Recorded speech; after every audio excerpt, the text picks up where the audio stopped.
Hello and welcome to Low Budget Gaming and welcome to another first Descendant video. So Ines got a bit of a nerf with the 3rd of April patch, and it's only a minor nerf to the power, but they have adjusted the cooldown and also how the first ability works. So now you need line of sight to the enemy to use your first ability, and for the fourth ability they have increased the base cooldown from 30 seconds to 90 seconds. Okay, now the first ability not being able to use behind walls, the only place where you would struggle with that is if you are using Void Erosion Purge 26, like if you're farming that to clear with Ines. Other than that, the rest of the enemies are not that strong. You'll take a little bit of damage, but unless you're going with a very glass cannony setup, you should not get knocked. So that is the only change I've tested in the 400% dungeons today and Sigma sector. And minor adjustment to the playstyle is all I need. I did not really notice much of a difference. The second ability actually got a buff. So now you should use the second ability a little more along with the fourth ability. Instead of spamming the fourth constantly and just running fast and doing that, now you can just be a little more careful, use it a little more sparingly and use the second ability a bit more because the second is doing great work now. So I have a adjustment to my build from last week in order to get a little more cooldown and just balance things out. So what I've done, so let me just quickly show you the build first. This was the build from last time, exactly the same. I'm using frugal mindset to get a bit of range because I had range on my reactor, so I don't need like amplification control or maximize range to get the 7 bounces. And I was using arcade tuning like this. I was not taking this. So the first change, easy change, is to take this node here for cooldown. Then what we can do is, if you have a reactor with cooldown and crit damage on the tingling mechanics reactor, that will work. I don't have that, so I'll show you how much difference cooldown will make with one of these, the tingling mixture. Again, not for Ines, but just showing you how much cooldown you can get by doing this. And the third thing you can do for cooldown is you can take this node here, RK circulation tactic from the inversion reinforcement. So when you hit an enemy, you get a 10-second cooldown increase, like your cooldown is reduced further. So first, let me show you what my cooldown was previously with the build that I had. So I had this one here, I had arcade tuning, and I had this.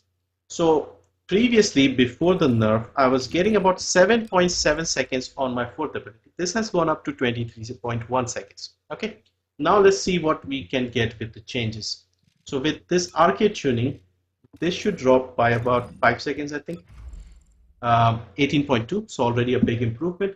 Now if we put a reactor with cooldown, this should help even further. We are down to 11.6.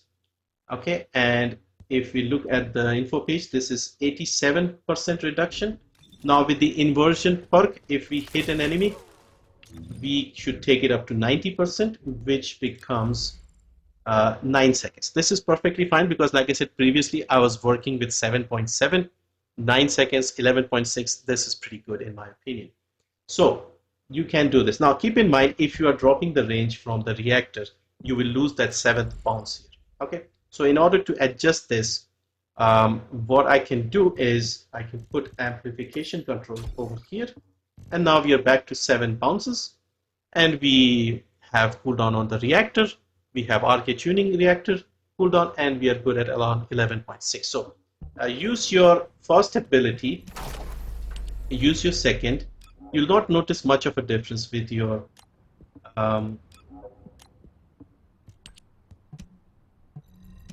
so your first ability is still pretty low on the cooldown. Use your second ability, and you can use your third if you want. And so you won't really feel a difference if you adjust it this way.